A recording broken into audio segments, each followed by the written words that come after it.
بسم اللہ الرحمن الرحیم۔ السلام علیکم دوستو، میں Mureed Saleem, welcome to my YouTube channel novel orchard. کیسے آپ سب لوگ؟ جی تو گائز، آج ہم پڑھنے جا رہے ہیں نبیلہ عزیز کا ناول کوئی ایسا اہل دل ہو، ریٹن بائی نبیلہ عزیز۔ تو اس سے پہلے اگر آپ نے میرے چینل ناول آرچڈ کو سبسکرائب نہیں کیا تو سبسکرائب کر لیں اور ساتھ میں بیل آئیکن بھی پریس کر لیں تاکہ آنے والی ویڈیو آپ کو ملتی رہے۔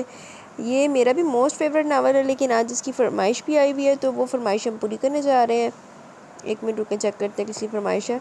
جی تو گائز، یہ فرمائش آئی ہوئی ہے زینب اشرف کی۔ انہوں نے کہا ہے کوئی ایسا اہل دل ہو، ریڈ کریں اور اپنے بیچ میں آپ نے کمنٹس بھی دینے ہیں۔ تو اس ناول میں تو میں اپنی بکواس لازمی جاری رکھوں گی۔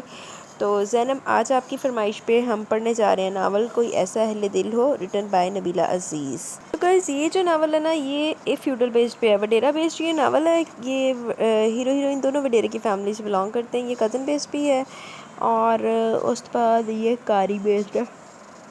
کاری بیسڈ مینس کہ نا، کاری کہہ لیں یا وہ کہہ لیں، وہ جو ہوتا نہیں ہے جس میں قرآن مجید، نعوذ باللہ قرآن مجید سے نکاح کروا دیتے ہیں، تو وہ یہ اس بیس پہ بھی ہے تھوڑا سا نا، کہ وہ اس پہ بھی نا ان کی فیملی کی رسم ہوتی ہے کہ جو لڑکی، جس لڑکی کے ساتھ کچھ برا ہو گیا نا، وہ اب اس کی زندگی ختم ہو چکی ہے، اس کو کاری کر دیا جائے اس کو، یا اس کو قرآن مجید کے ساتھ نعوذ باللہ شادی کر دی جائے۔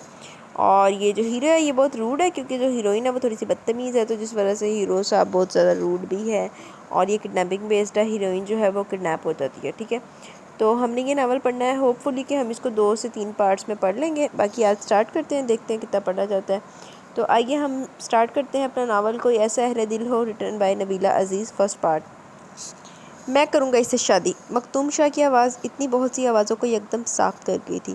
سب نے حیرانی سے اس کی سمت دیکھا، لیکن وہ اسے پھٹی پھٹی آنکھوں سے دیکھ رہی تھی۔ اسے اپنی سماعتوں پر یقین نہیں آ رہا تھا کہ اتنے چاہنے والوں میں سے کوئی بھی آگے نہیں بڑھا سوائے مختوم شاہ کے، اور اس مختوم شاہ جس کا بقول شہرزاد کے اپنا کوئی نام و نشان، اپنی کوئی شناخت ہی نہیں تھی، جس کا کوئی حسب نسب نہیں تھا۔ آج وہی مختوم شاہ اس کی چادر سے اپنی عزت اور غیرت کا پلو باندھنے کو تیار کھڑا تھا۔ یہ تم کیا کہہ رہے ہو؟ تم بھی شاہوں میں سے ہو، تم بھی تو اسی خون، اسی نسل کے حصہ ہو، تمہاری شادی اس سے کیسے ہو سکتی ہے؟ مختوم شاہ کے فیصلے پر سب سے پہلے چچا فیروز شاہ کو اختلاف ہوا۔ میں شاہوں میں سے ہوں یا نہیں یہ میں نہیں جانتا، البتہ انسانوں میں سے ضرور ہوں، اور اس بات کا پکا یقین ہے، اسی لیے انسانیت کے خلاف میں کوئی کام نہیں ہونے دوں گا۔ اس کی شادی مجھ سے ہوگی، ابھی اور اسی وقت۔ پیر سائیں اجازت دیجیے، قاضی صاحب نکاح شروع کریں۔ وہ آگے بڑھ کر صوفے پر بیٹھ گیا اور بڑی سی چادر میں لپٹی وہ دھواں دھواں ہو گئی۔ اس کا وجود پہلے ہی خاک کا ڈھیر بنا ہوا تھا، اب اس کی ذات بھی دھجیوں میں بکھر گئی تھی، اس کے غرور کے پرخچے اڑ گئے تھے۔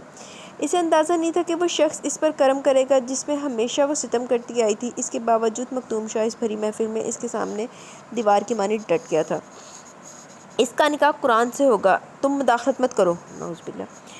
اب کی بار بڑے چچا نے لب کشائی کی۔ اس کا نکاح مجھ سے ہوگا، یہ آخری فیصلہ ہے، اور اس فیصلے سے آپ لوگوں میں سے کوئی بھی مجھے پیچھے نہیں ہٹا سکتا۔ مختوم کا لہجہ بے لچک تھا، وہ اپنے مقام پر اپنے فیصلے پر ڈٹ چکا تھا، اور پیر سائیں بے جان سے بیٹھے اپنی رسوا عزت اور زندہ بیٹی کی لاش پہ کھڑے رشتہ داروں کو دیکھ رہے تھے، جن کو کسی کا احساس نہیں تھا، بس وہ تو مٹھیاں بھر بھر مٹی ڈالنے کو تیار تھے۔ اب اسی مٹی تلے ان کی عزت دب جاتی یا لاڈلی بیٹی، ان لوگوں کو بھلا کیا فرق پڑتا تھا؟ اور لوگوں کی اسی بے حسی اور اپنی اسی بے بسی پر وہ بالکل چپ بیٹھے تھے، بالکل چپ، یوں جیسے یہاں ان کی نہیں کسی اور کی بیٹی کی زندگی کا فیصلہ ہو رہا ہو۔ میں نے لگتا ہے پیر سائیں نے نا دوسریاں دی بیٹیاں دا کچھ نہ کچھ ایدا فیصلہ کیتا ہونا جیڑا خود اپنے پہ ٹائم آیا۔ تم جانتے ہو یہ فیصلہ پنچایت نے کیا ہے، یا اس لڑکی کو کاری کر دیا جائے یا پھر قرآن سے نکاح کر دیا جائے گا، اور نکاح کے بعد یہ صرف ایک کمرے میں رہے گی، جہاں سے کبھی باہر نکلنے کا سوچنا بھی اس پر حرام ہوگا۔ چچا فیروز شاہ نے اس کی پنچایت کے فیصلے سے آگاہ کرنا چاہا، جس سے وہ پہلی باخبر تھا۔ تو پھر آپ اسے کاری کر دیں، وہ انتہائی سکون سے بولا۔ سب نے چونک کر دیکھا۔ اچھا یار، کاری وہ ہوتا ہے وہ جو سنگسار ٹائپ نہیں ہوتا کہ پتھر مار مار کے نا کڑی منڈے نو مار دیں یا لڑکی کو مار دیتے ہیں، جس کے ساتھ جو بھی ہوا ہوتا سین۔ اچھا تو یہ کاری بیس پہ ہے، تو یہ اس لیے میں نے لکھا، ٹھیک ہے۔ اچھا میں ٹھیک کہہ رہا ہوں، کیونکہ آپ کے خیال میں اسے کاری نہ کرتے ہوئے آپ اس کے ساتھ رائت کر رہے ہیں اور اس کا نکاح قرآن سے کر کے اسے زندگی بخش رہے ہیں، لیکن میرا خیال ہے کہ دونوں صورتوں میں آپ اپنے ہاتھوں سے اس کی زندگی ختم کر رہے ہیں۔ قرآن سے نکاح کرنے اور ایک کمرے میں قید کر دینے کے بعد بھی آپ سمجھتے ہیں کہ آپ کا فیصلہ درست ہے، آپ اس کے ساتھ نرمی برت رہے ہیں۔ چچا سائیں، اس کمرے کی قید سے بہتر قبر اور اس نکاح سے بہتر موت ہوگی اس کے لیے۔ جو زندگی آپ بخشے ہیں وہ زندگی نہیں، عذاب زندگی ہے۔ آپ ایک لاش کمرے میں بند کرنا چاہتے ہیں، لیکن میں چاہتا ہوں اس لاش کو قبر میں دفن کر دیں۔ وہ یکدم غصے سے بپھر گیا تھا۔ وہ بچپن سے اس خاندان اور اس علاقے کے قبیلوں کے عجیب و غریب اور سنگ دلانہ اصول دیکھتا آ رہا تھا، لیکن آج تک بس نہیں چل سکا تھا کہ ان لوگوں کو بے رحم رسم و رواج سے روک لیتا۔ لیکن آج جب موقع مل ہی گیا تھا تو وہ چپ نہیں رہ سکا اور نہ ہی پیچھے ہٹنے کا ارادہ رکھتا تھا۔ یہ باتیں ہم بھی جانتے ہیں، یہ ہماری بیٹی ہے، دشمن نہیں ہے، مگر بات اصولوں کی ہے۔ فیصلہ پنچایت نے کیا، اس کا نکاح قرآن سے ہوگا۔ نعوذ باللہ۔ اور اگر میں آپ کے پنچایت کے فیصلے کو نہ مانوں تو؟ مکتوم شاہ سب سے ٹکر لینے پر تلا ہوا تھا۔ تو تمہیں یہ گھر، یہ گاؤں، یہ قبیلہ ہمیشہ کے لیے چھوڑنا ہوگا۔ ہمارے فیصلوں سے اور اصولوں سے بغاوت کر کے تم یہاں نہیں رہ سکتے، اور نہ ہی اس لڑکی سے شادی کر کے تمہیں یہاں رہنے دیا جائے گا۔ یہ ہمارا ہی نہیں، پنچایت کا بھی فیصلہ ہوگا۔ میرے خلاف آپ کا اور پنچایت کا جو بھی فیصلہ ہوگا مجھے قبول ہوگا، اس نے بے حد سرد آواز سے کہا، اور وہاں موجود تمام افراد کو سانپ سونگھ گیا۔ انہیں مکتوم شاہ سے اس انتہائی اقدام کی امید ہرگز نہیں تھی۔ وہ تو سمجھ رہے تھے کہ اتنے سنگین فیصلے کو سن کر وہ اپنے ارادے سے باز آ جائے گا، لیکن اس کے برعکس وہ اپنے ارادوں پر قائم تھا۔ اگر آپ نے اس نکاح میں رضامندی نہ بھی دی تب بھی میں یہ نکاح ضرور کروں گا۔ آپ کے اصولوں کو میں کسی کی زندگی سے نہیں کھیلنے دوں گا۔ اس کے انداز میں رتی برابر فرق نہیں آیا۔ سوچ لو مکتوم شاہ، سب رشتوں سے کٹ جاؤ گے۔ بڑے چچا نے اسے سمجھانا چاہا۔ چچا سائی، یہ بھی تو رشتوں سے کٹ جائے گی۔ آپ کو میرا خیال ہے، اس کا کیوں نہیں؟ کیا میں مرد ہوں اس لیے؟ نہیں چچا سائی، یہ سب میرے ہوتے ہوئے نہیں ہو سکتا۔ پیر سائی، آپ کی چپ ہیں، کچھ بولتے کیوں نہیں؟ اگر یہ آپ سب کی نظروں میں قصوروار ہے تو اسے قتل کر دیجئے، کاری کر ڈالیے، لیکن یہ قرآن سے نکاح کرنا کس حدیث میں لکھا ہے؟ یہ لیجئے قرآن پاک پڑھیے۔ اگر اس میں کسی عورت کا نکاح قرآن سے طے پانا لکھا ہوا تو میں آپ کو نہیں روکوں گا، کر دیجئے گا نکاح، لیکن اس سے پہلے مجھے اس فرسودہ اور ظالمانہ فیصلے کا کوئی ٹھوس وجود اور ثبوت دیجئے۔ یہ قاضی صاحب بیٹھے ہیں، یہ مجھے اس بات کے لیے قائل کر لیں تو میں پیچھے ہٹ جاؤں گا۔ بتائیے قاضی صاحب، اسلام میں یہ سب جائز ہے؟ اگر ہے تو کون سی حدیث میں لکھا ہے، بتائیے مجھے۔ وہ بولنے پہ آیا تو ایک ہی وقت میں سوالات کی بوچھاڑ کرتا چلا گیا، اور پھر معاملہ خاصا گرم ہو گیا تھا۔ مکتوم شاہ ان سب کے لیے پریشانی بن گیا تھا۔ وہ کسی بھی فیصلے، کسی بھی بات اور کسی بھی حکم کو ماننے کے لیے تیار نہیں تھا۔ یوں بات خاصی پھیل گئی تھی، حویلی کے زنان خانے میں بیٹھی عورتوں کو پتہ چلا تو وہ حیران رہ گئی۔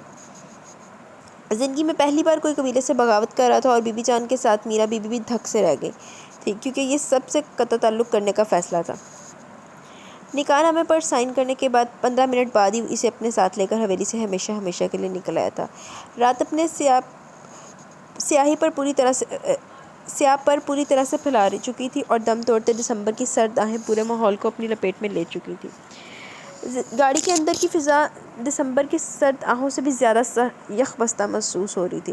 حالانکہ ہیٹنگ سسٹم بھی آن تھا، پھر بھی ٹھنڈ ایسی تھی کہ ہڈیوں میں اترتی جا رہی تھی۔ دونوں طرف مکمل خاموشی تھی۔ غور کیا جاتا تو ایسے عالم میں عموماً دو انسانوں کے دل دھڑکتے ہوئے پائے جاتے تھے جن کی فقط چند منٹ پہلے شادی ہوئی ہو، لیکن یہاں تو دلوں کی دھڑکنیں بھی سوچ میں گم اور سپاٹ ہوئی لگ رہی تھی۔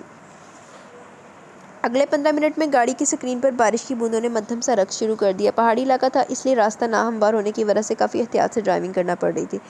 کئی جگہوں پر گاڑی سلپ ہوتے ہوئے بچی۔ ایسی صورتحال میں ڈرائیونگ کرنا بھی ایک خطرناک کام ہو رہا تھا۔ اس پہاڑی علاقے اور پھر اسلام آباد کی حدود سے نکلتے ہوئے اسے 2.5-3 گھنٹے لگ ہی گئے تھے، اور مین روڈ پر گاڑی ڈالتے اس نے بے دھیانی میں سی ڈی پلیئر آن کر دیا۔ کبھی کبھی میرے دل میں خیال آتا ہے کہ جیسے تجھ کو بنایا گیا ہے میرے لیے۔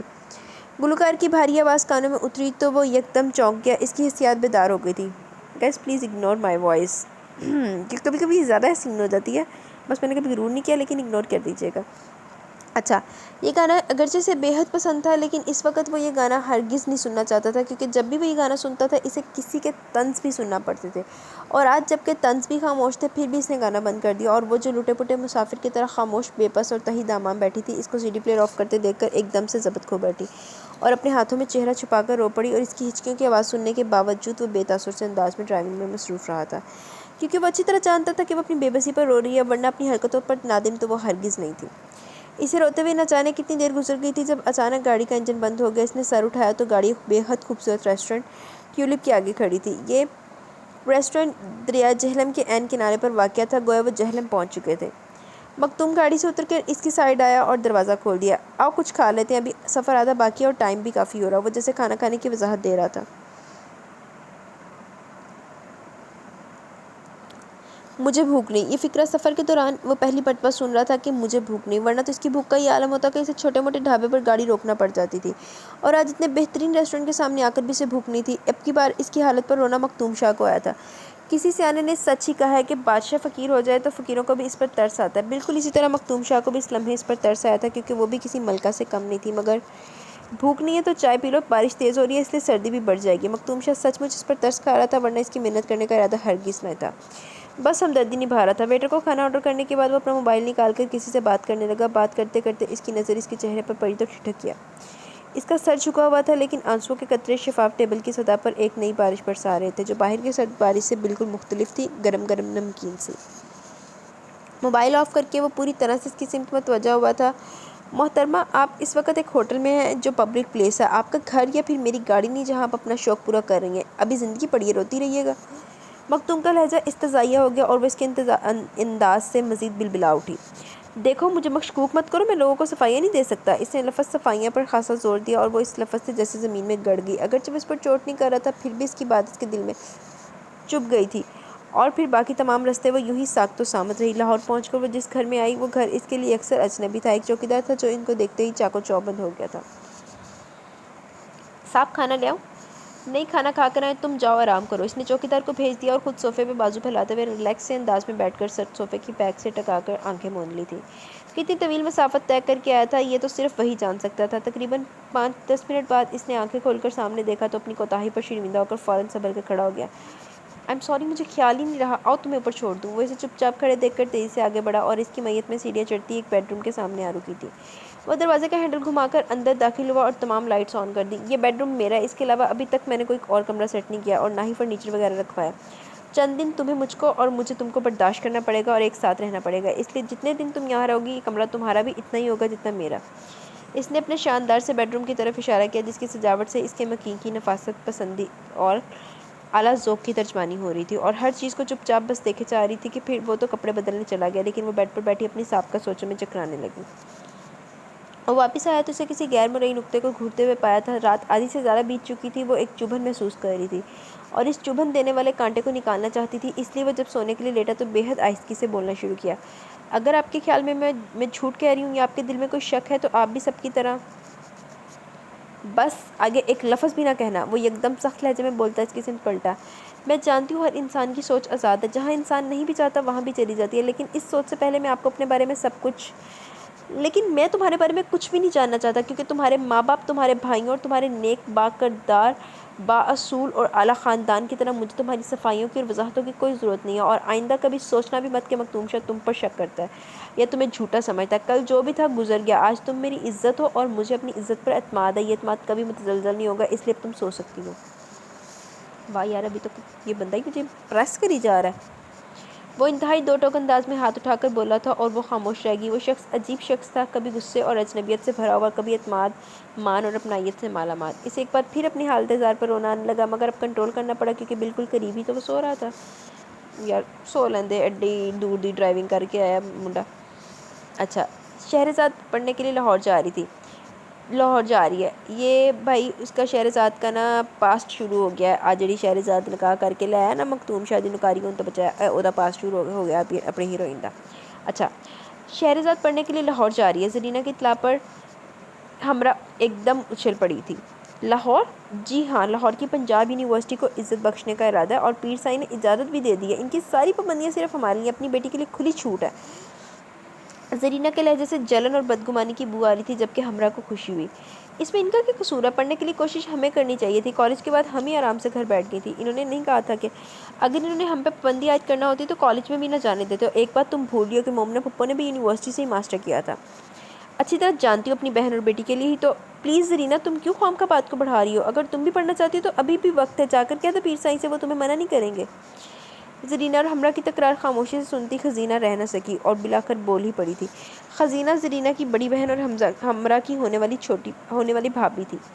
اگر انہوں نے منع کر دیا تو وہ جیسے ان کو دکھانا چاہتی تھی کہ پیر سائی صرف اپنی اولاد کا بھلا سوچتے ہیں، کسی اور کی انہیں کوئی پرواہ نہیں۔ اگر انہوں نے منع کر دیا تو تم جیتی اور ہم ہارے۔ یہ کیا بات ہوئی بھلا؟ بلکہ یہ کہو کہ اگر مجھے پڑھنے کی اجازت نہ ملی تو پھر شہرزاد بھی لاہور نہیں جائے گی۔ اس نے خزینہ اور ہمراہ کو چیلنج کیا۔ وہ دونوں ایک دوسرے کی صورت دیکھ کر رہ گئی۔ ٹھیک ہے، ہم شہرزاد کو بھی نہیں جانے دیں گے۔ انہوں نے حامی بھر لی۔ ہائے، کیا ہو رہا ہے؟ اچانک شہرزاد اندر داخل ہوئی۔ جو ہونا چاہیے۔ زرینہ اس کے قریب سے گزر کر باہر چلی گئی اور شہرزاد آگے بڑھ کر ہمراہ اور خزینہ کے قریب بیڈ پر آ بیٹھی۔ اسے کیا ہوا؟ اتنے آف موڈ میں کیوں ہے؟ اس نے ان دونوں سے استفسار کیا۔ تمہاری طرح آگے پڑھنا چاہتی ہے اور پیر سائی سے اجازت لینے گئی ہے۔ خزینہ نے صاف بات بتا دی۔ یہ تو بہت اچھی بات ہے، میرے ساتھ ہی ایڈمیشن لے لیتی۔ شہرزاد کو جان کر خوشی ہوئی تھی۔ یوں شہرزاد